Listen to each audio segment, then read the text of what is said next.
मैं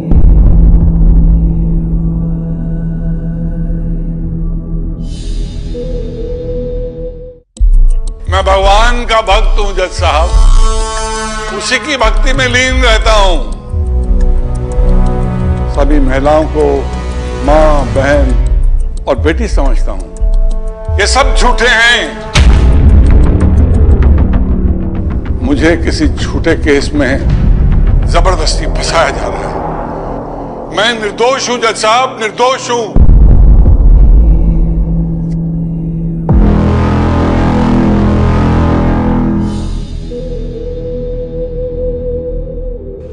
करीब 450 पन्नों में दर्ज अदालत का वो फैसला जिसने बलात्कारी आसाराम को सारी उम्र के लिए जेल की सलाखों के पीछे पहुंचा दिया।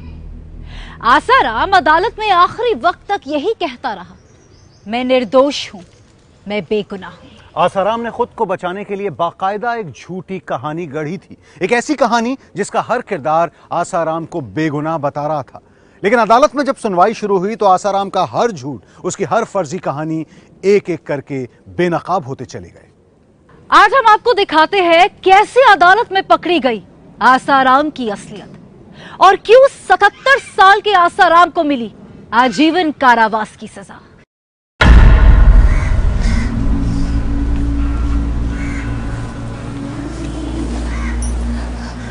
बेटा, बापू ने क्या अनुष्ठान करवाया?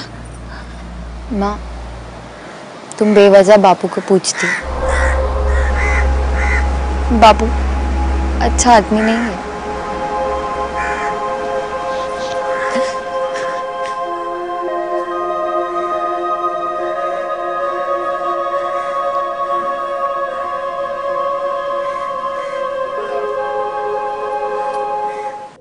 यूपी के शाहजहांपुर में रहने वाली 16 साल की एक लड़की, वो लड़की जिसका पूरा परिवार आसाराम को भगवान की तरह पूजता था। किसी भी अपने से ज्यादा भरोसा इस परिवार को आसाराम पर था। लेकिन जब उसी 16 साल की लड़की ने अपने माँ बाप को यह बताया कि आसाराम संत नहीं बल्कि शैतान है, तो वो सन्न रह गए। लड़की ने जो कुछ बताया उसे सुनकर उसके माँ बाप के पैरों तले जमीन खिसक गई। वो अपनी बेटी को लेकर दिल्ली आए और फिर एक डरावनी रात की पूरी कहानी धीरे धीरे सामने आने लगी।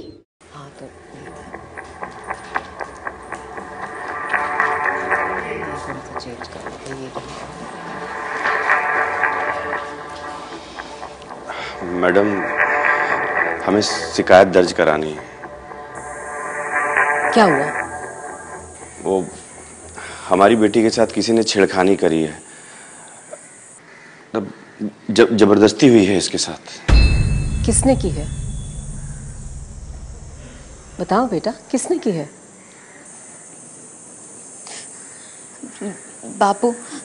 बापू आसाराम ने। क्या?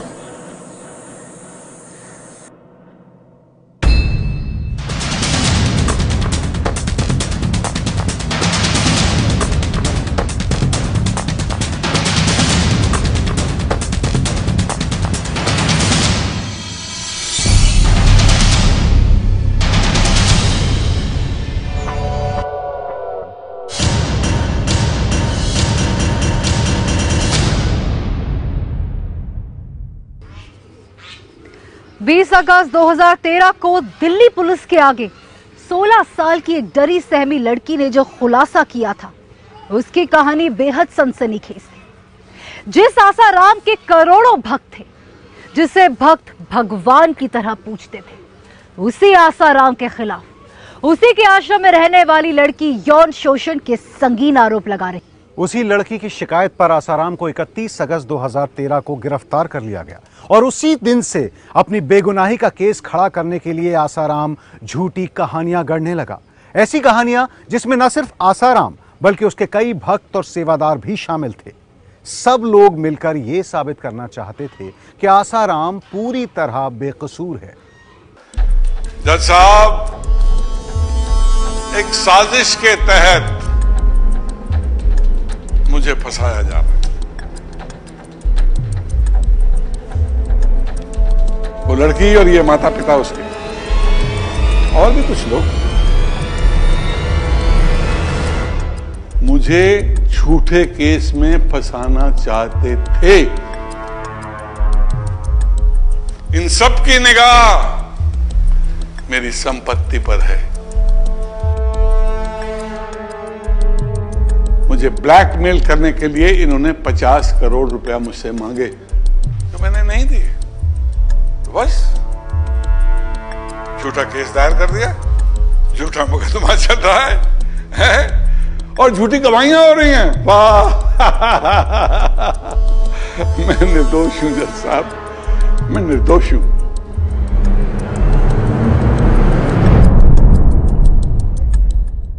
आसाराम ने गिरफ्तार होने के बाद कहा कि उसे एक साजिश के तहत फंसाया जा रहा है। उसका कहना था कि यह साजिश उसकी संपत्ति को हड़पने के लिए रची गई है और उसे ब्लैकमेल करने के लिए उस पर झूठे आरोप लगाए गए हैं।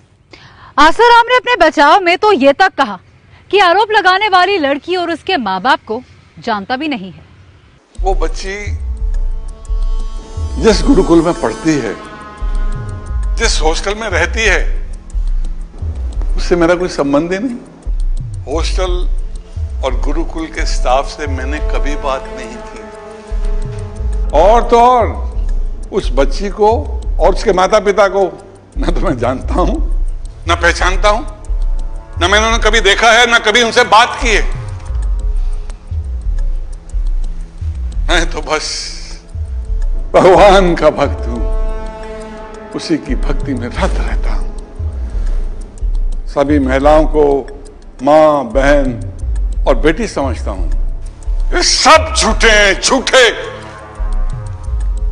जज साहब, मुझे फंसाया जा रहा है।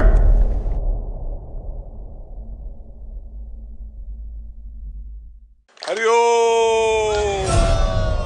15 अगस्त 2013 की रात को मड़ाई गांव में सत्संग देर रात तक चला। 11 बजने वाले थे। उसके बाद कुछ लोगों की सगाई की रस्म करवाई, फिर बहराना साहब की झांकी हुई। रात 11:30 बजे सब लोग चले गए और रात को 12 बजे मैं अपने कमरे में चला आया। मेरे कमरे में प्रवेश निषेध था और रात में उस कमरे में कोई नहीं आया। जज साहब, मुझे बदनाम करने के लिए गलत नीयत से मुझ पर आरोप लगाए गए हैं। मैं विवाहित हूं, मेरा एक बेटा है, एक बेटी है, मैं पत्नी के साथ रहता हूं। ये सब झूठे हैं। ये जितने आरोप हैं मनगढ़ंत हैं, बेबुनियाद हैं, उनका कोई मतलब नहीं है। जज साहब, मैं निर्दोष हूं, मैं निर्दोष हूं, मैं निर्दोष हूं। आसाराम खुद को बेगुनाह बताता था। इसके बाद शुरू हुआ कोर्ट में बयानों का सिलसिला, जिसमें कई गवाहों ने आसाराम को निर्दोष साबित करने की पूरी कोशिश की और आसाराम को सजा न हो इसके लिए ये गवाह कोर्ट में एक के बाद एक झूठी कहानियां सुनाते चले गए। मैं भी गुरुकुल में पढ़ती हूँ और मैं भी उसी हॉस्टल में रहती हूँ जिस हॉस्टल में वो लड़की रहती थी, जिसने आरोप लगाया कि उसके साथ यौन शोषण हुआ है। हम एक ही कमरे में रहते थे। वो मेरी सबसे खास सहेली थी और उसने हमें खुद बताया कि उसका जन्म 1995 में हुआ था। मेरा यकीन मानिए, उस हॉस्टल में कोई भूत नहीं है। पहले वो अच्छी थी, लेकिन बाद में उसका बर्ताव सबके साथ बदलने लगा और उसका तो पढ़ाई में भी मन नहीं लगता था। क्या यौन शोषण से जुड़ी हुई कोई भी बात कभी भी तुमसे उसने कही थी? 21 अगस्त को उससे मेरी बात हुई थी। उसने मुझे बताया कि वो बापू आशाराम जी की कुटिया में नहीं गई थी। उनने उसके साथ कुछ नहीं किया। उसने मुझे ये भी बताया कि वो ये सब इसलिए कर रही थी ताकि उसके माता पिता और उनके कुछ साथी बापू आशाराम जी को झूठे केस में फंसा रहे थे। ये सब वो 50 करोड़ रुपए के लिए कर रहे थे। उस लड़की ने बोला कि वो उस कमरे में नहीं गई थी। जी, उसके साथ कुछ नहीं हुआ, कोई छेड़खानी नहीं हुई थी। मामला सनसनीखेज होता जा रहा था। खुद को पीड़ित लड़की की सबसे करीबी दोस्त बताने वाली एक लड़की ही उसे झूठा बता रही थी। लेकिन सवाल यह था कि अगर कोई आसाराम जैसे रसूख वाले आदमी के खिलाफ कोई साजिश रचेगा तो उसे भला किसी दूसरे के सामने इतनी आसानी से क्यों बताएगा? दूसरी बात गौर करने वाली यह भी है कि बचाव पक्ष के गवाह पीड़ित लड़की को किसी भी तरह बालिग साबित करने की कोशिश कर रहे थे ताकि आसाराम के खिलाफ केस कमजोर पड़ जाए। बचाव पक्ष की ओर से ऐसे ही एक और गवाह को पेश किया गया। मेरा नाम विष्णु है, जोधपुर के मणाई गांव में अपने परिवार के साथ रहता हूँ। बापू आसाराम हमारे घर के पास बने कुटिया में कभी कभी आकर के रहा करते थे। अगस्त 2013 में भी वो आए थे, सत्संग भी कराया था। आरोप लगाने वाली लड़की और उनके परिवार भी आए थे, हमारे ही घर पर रुके थे। 15 अगस्त की रात को सत्संग के बाद सभी वापस आ गए। बापू अपनी कुटिया में चले गए। रात को उनकी कुटिया की तरफ कोई नहीं गया था। रात करीब 11:45 बजे मैंने अपने घर के दरवाजे बंद कर दिए। अगली सुबह वो लड़की ठीक थी और हमारे बच्चों के साथ हंसी खुशी खेल रही थी।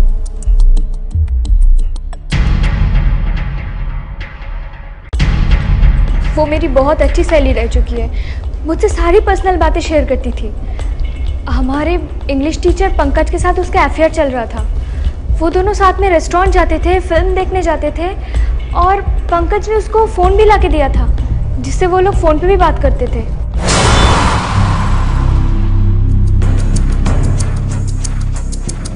जून 2013 में मैंने उन दोनों को गलत तरीके से साथ में बैठे हुए देखा था। वो दोनों आसाराम बापू पर ब्लैकमेलिंग करके उन पर दुष्कर्म का आरोप लगाने की बातें कर रहे थे।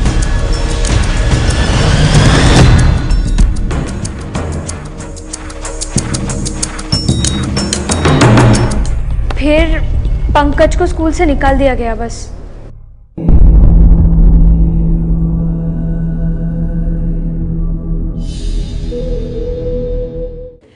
कोई गवाह यह साबित करना चाहता था कि नाबालिग लड़की के साथ 15 अगस्त की रात कुछ हुआ ही नहीं, तो कोई यह कह रहा था कि 50 करोड़ हासिल करने की साजिश है। यहां तक कि आसाराम की तरफ से खड़े किए गए कई गवाह पीड़ित लड़की के चरित्र को ही दागदार बताने लगे, लेकिन इन गवाहों की फर्जी कहानियां आखिरकार कोर्ट ने खारिज कर दी और सामने आता चला गया आसाराम का घिनौना सच। मेरा नाम राहुल है। मैं 1995 में अहमदाबाद में जाकर बापूजी को समर्पित हुआ। 1999 में मैं उनके नज़दीक आ गया और कुटिया में रह के उनकी सेवा करने लगा। उनकी कुटिया में आने जाने पे कोई रोक टोक नहीं थी। 2003 में मेरे एक मुंह बोली बहन ने बताया कि आसाराम उसके साथ दुष्कर्म करता है। ऐसी घटनाएं मैं पहले भी सुन चुका था, इसलिए मैंने उसकी इंक्वायरी शुरू कर दी। एक बार तो मैंने उन्हें एक 16 साल की लड़की के साथ दुष्कर्म करते हुए देखा। अहमदाबाद में मैंने देखा कि बापूजी लड़कियों पे टॉर्च से रोशनी डालते थे। बापूजी के साथ 3 लड़कियां भी होती थी। आसाराम सत्संग और आश्रम में घूमते हुए जिन लड़कियों की तरफ टॉर्च का इशारा करता था, वो तीनों लड़कियों को समझा बुझाकर कुटिया में भेज देती।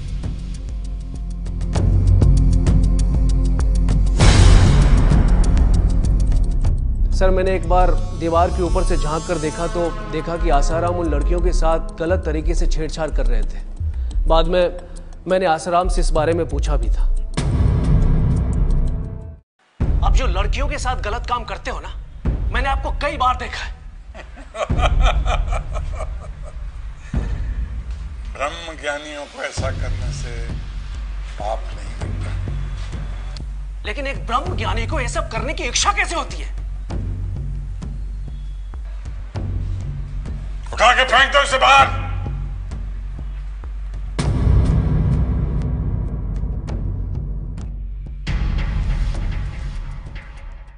राहुल नाम के आसाराम के इस पुराने भक्त की बातों से साफ जाहिर था कि आसाराम का घिनौना खेल उसके आश्रमों में कई सालों से चल रहा है, लेकिन पहली बार एक लड़की ने सामने आने की हिम्मत की थी। आसाराम को जब यह लगा कि एक नाबालिग लड़की से रेप के मामले में वो बुरी तरह फंस रहा है, तो उसके खास लोगों ने नाबालिग लड़की को बालिग साबित करने की पुरजोर कोशिश की। जिस स्कूल में ये पीड़ित लड़की क्लास 2 से 5वीं तक पढ़ी है, मैं उस स्कूल का प्रधानाचार्य हूं। स्कूल में जमा कागजात के मुताबिक इसकी जन्म तारीख 1997 है, जो इसके सर्टिफिकेट पर भी अंकित है, जिसके मुताबिक 2013 में यह नाबालिग थी। उसकी बर्थ सर्टिफिकेट में भी यही तारीख है। इस छात्रा की बर्थ सर्टिफिकेट मांगने के लिए बहुत से लोग आए। मना करने पर जान से मारने की धमकी दी। अक्टूबर 2013 में मेरे घर के सामने एक बड़ा बंडल मिला जिसमें धमकी भरे पत्र और जिंदा कारतूस था। लगभग 5 साल तक आसाराम के खिलाफ चले नाबालिग रेप केस में कई सबूत पेश किए गए और कई गवाहियां दी गई, कुछ आसाराम के हक में तो कुछ उसके खिलाफ। केस में दी गई आसाराम के पक्ष की ज्यादातर गवाहियां साबित नहीं हो सकी। सभी गवाहों को सुनने के बाद और हालातों के मद्देनजर कोर्ट ने माना कि आसाराम ने अपने आश्रम के 2 स्टाफ शिल्पी और शरद चंद्र के साथ मिलकर साजिश की और पीड़ित लड़की को भूत प्रेत की झूठी बातों में फंसाकर अपने पास बुलवाकर उसका यौन शोषण किया। अदालत ने कहा कि आसाराम ने न सिर्फ एक मासूम भक्त के साथ दुष्कर्म किया है, बल्कि उसने विश्वास तोड़ा है। उसने उन लोगों की भावनाओं को ठेस पहुंचाई है जो उसे संत मानते थे, उसे भगवान की तरह पूजते थे। जोधपुर की विशेष अदालत ने आसाराम को आजीवन कारावास की सजा सुनाई है और अदालत का यह फैसला ऐसे लोगों के लिए सबक बन गया है जो अपने रसूख, अपनी दौलत, अपने समर्थकों का इस्तेमाल करके बलात्कार जैसे घिनौने अपराध को दबाने की कोशिश करते हैं, मगर वो ये भूल जाते हैं कि हजारों झूठ पर भारी होता है एक सच।